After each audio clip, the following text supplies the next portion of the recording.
Hey, you two. Today we're going to be making a pen out of this acrylic piece. Stick around, see what the finished product looks like. We're going to start with cutting the piece down on the bandsaw. 2 pieces.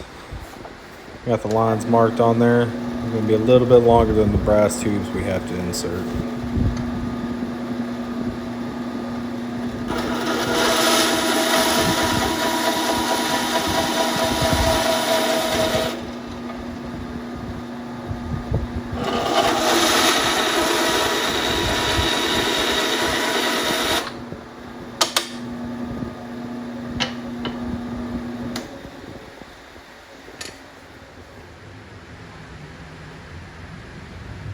Alright, now that we got the pieces cut down to size, we got to drill a hole out of the center. We use the lathe to do this, it's just easier to do it. Keeps everything centered up instead of a drill press. And drill out holes on both acrylic pieces, then we're going to insert the brass tubes.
All right, now that we got everything drilled out, we're gonna get prepped to put the brass tubes in.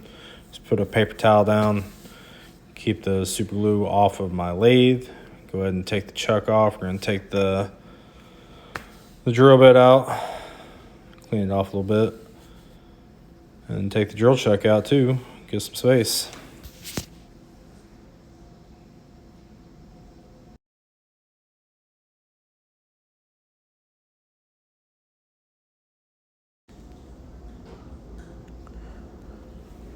All right, so we're gonna scuff up the tubes, outside the tubes with a little sandpaper. Just helps it adhere inside the acrylic. After you put the super glue on it, gives something the super glue to attach to. Scuff up both tubes. I marked up the tubes for the shorter end because we got 2 different sizes here. One for the top, one for the bottom. So I've got a mark going down the acrylic piece and the tube just to keep them straight. Don't accidentally glue the wrong tube into the wrong piece.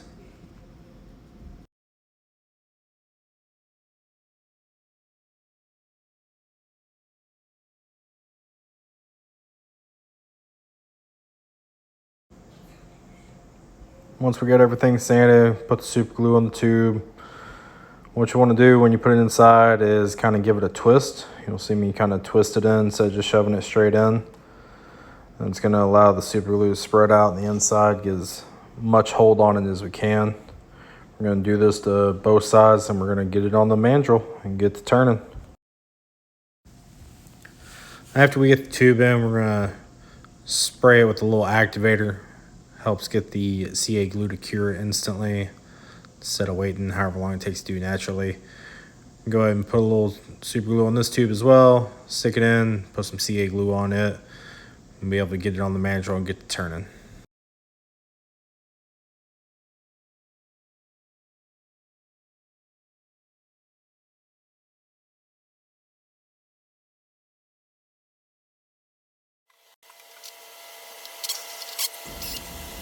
One last step, you gotta true up the ends before we put it on the mandrel. And just take this drill and shave off all the way to where the brass tube is shining through, and then we can stick it on the mandrel.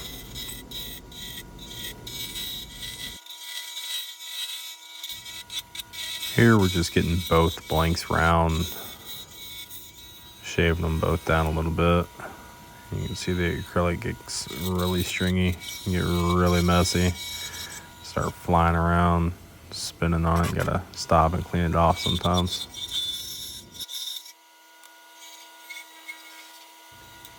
If you like the video, I'd sure appreciate it if you could head on down and hit that like button. Also, if you wouldn't mind, go ahead and hit the subscribe.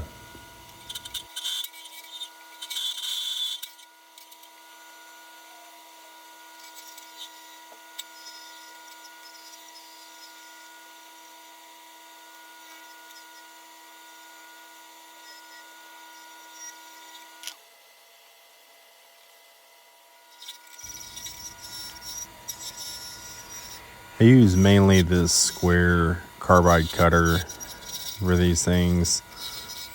Every now and then I'll switch to the round one just if it starts getting too hot. Really simple tool to use. You pretty much just got to make sure it's parallel and not push too awful hard on them.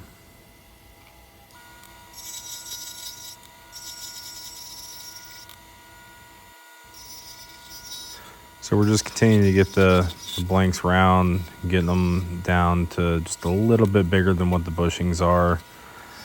It goes a little bit more in depth on the other blank. You'll see that here in a minute.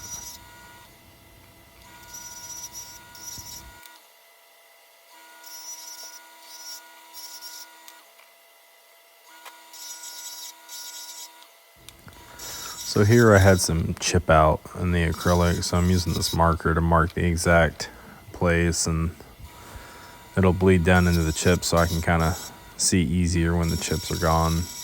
I've got to shave down enough.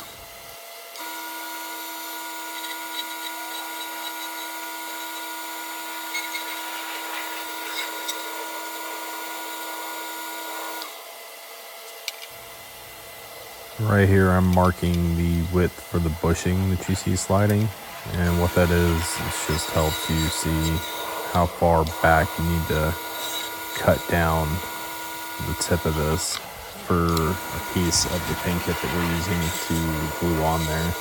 You don't want to cut it to where it's awful loose on there. You don't want to cut it to where it can't fit on there, obviously, or else the pin kit won't fit correctly.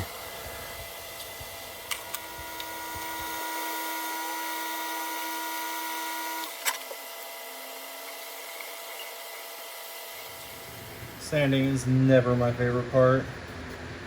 I go through dry sanding, start with 150, go through 600. I'm not quite sure how we're gonna finish it. Might do wet sanding, might do some abrasive paste, might do all. I'm not sure yet.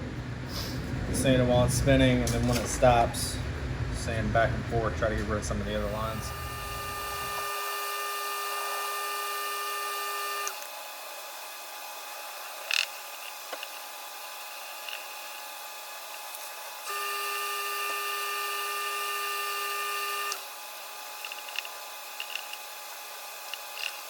I don't know if the camera's really picking it up or not, but there is a lot of little scratches in it. It's still really smooth, but the wet sanding or paste or both, whatever I decide to do, will really help get the small scratches out, really put a shine on it.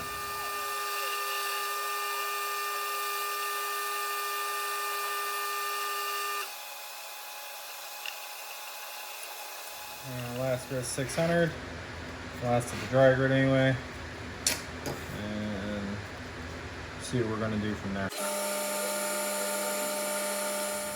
Alright, so I've used the micro mesh pads in the past. I tried using the Axe abrasive sanding paste, but there's still a lot of little scratches in here, so I am going to use these micro mesh pads and some wet sanding to finish this up. So hopefully get rid of all the other little scratches.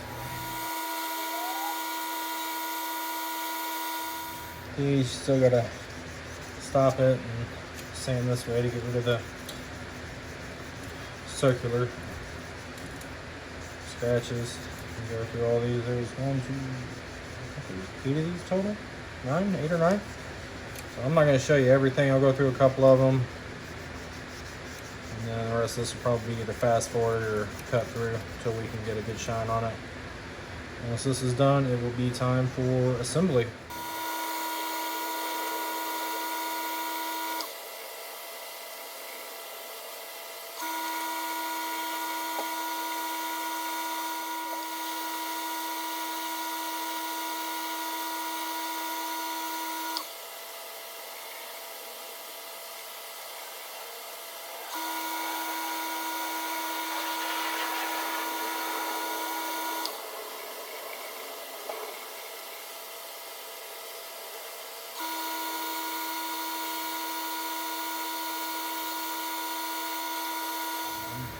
A little over halfway through with the wet sanding, the mesh sanding pads. You see it starting to shine up pretty nice. All those fine scratches are getting out. These other last 4 or so go by relatively quickly, and then I'm going to try to put a polish on, see how that looks. If not, I'm going to have to sand it all back down and just do the mesh pads, see how it looks when it's done.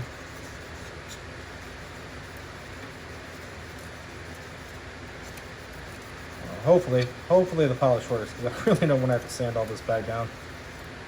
I won't have to do all of it, but I'll have to do like the last 5 or 6. And I think it's pretty much a thing with people that turn is, maybe any people that work with wood, is people either love sanding, it's kind of like therapeutic for them, or they absolutely hate it. I'm more on the absolute hate side. I love the way it makes it look and everything, but the actual process, I'd rather be cutting wood or using a turning tool than actually sanding.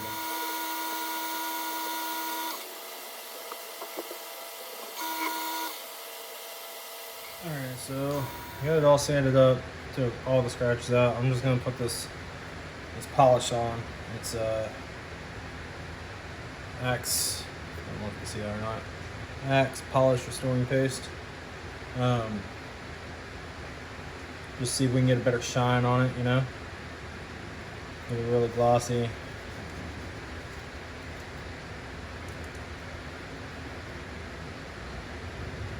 Apparently I want to get my bushings glossy too, so I can't stop wiping it on there. A lot of people use a CA finish, CA glue to finish, especially their acrylic pens and stuff, and it looks amazing, but my lathe does not go a low enough speed to try it, so I've never actually tried it myself.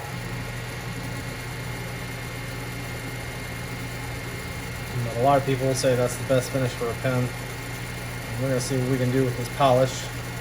Hopefully it still gives us a nice good shine.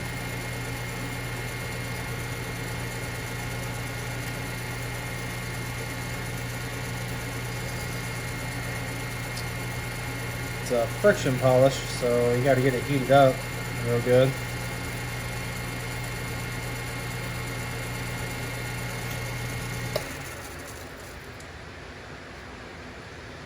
I think that looks pretty good. Hope y'all do too.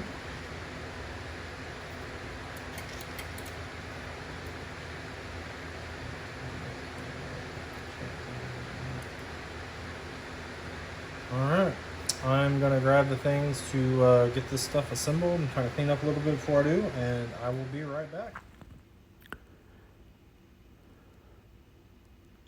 Now we got the pieces all polished up and finished, we're going to start the assembly. I always start with the bottom piece, the end of the pen, part where the ink comes out.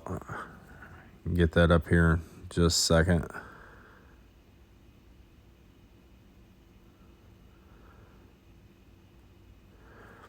With this particular pen kit, since they are different size tubes in them, different size pieces, you got to make sure you grab the right one. And it's really simple, just slide the acrylic piece on here and put the end piece on. Move some stuff out of the way real quick. And then just use the lathe to clamp together, tighten up the tailstock, and just drive it in.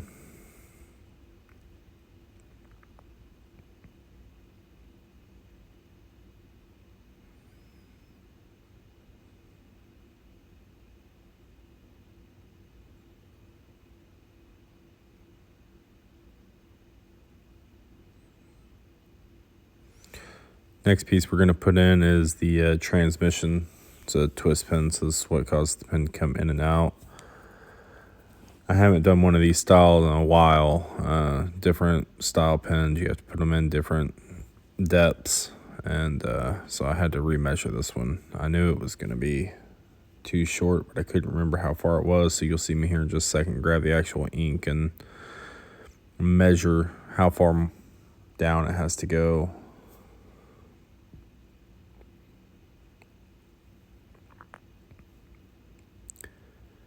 You always want to make sure that you go little by little if you're not sure, if you can't measure it. because if you go too far, it's pretty much trash. You've just trashed the transmission of the pen. There's no way you're getting that thing back out without bending it and tearing it up. You see me here just kind of eyeball measuring it, seeing how much further we got to go, which is quite a bit. I think we had another inch we had to push it down.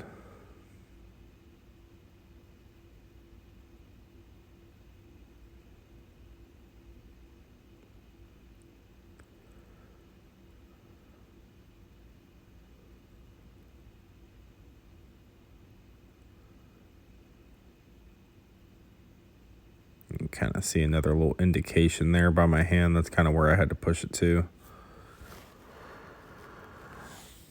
Retesting, putting the ink cartridge in, retesting, see how far the ink comes out. Sorry I didn't get this on camera. I should have zoomed the camera back out.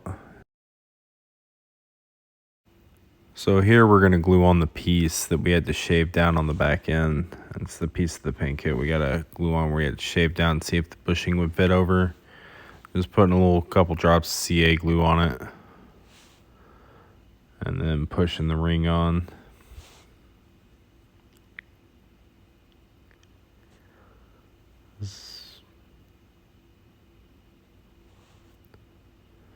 We got the ring on. My camera cut off a couple times here, so you'll see a couple of skips. When we got the ring on right there, we're gonna put the cap on the very top of the pen with the clip and everything. A lot of people will use the clip to, if they've got any markups or anything on the top of the pen, kind of use it to cover up any mishaps, but I think this one turned out pretty good. I didn't have to place it in a particular place. And we just clamp it on there, and then we should be able to slide the pen together.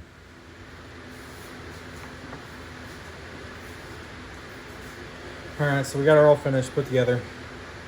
It's just a twist pen. It's just like that. This one's going to be going to my wife. She picked out this acrylic. She really liked it. And honestly, I forgot about it. And as I was going through my box, I saw it, so I figured we'd make her a pen. This is a new channel. I appreciate y'all watching. If you would subscribe, hit the like notification, help me out, get this channel up and running. There will be more videos coming, not just pens. I do bowls, I do all sorts of things, mainly bowls. So the next video will probably be a bowl, start to finish. So if you could hit subscribe, hit that bell notification, you'll see when the next video goes live. I really appreciate y'all. Thanks for watching.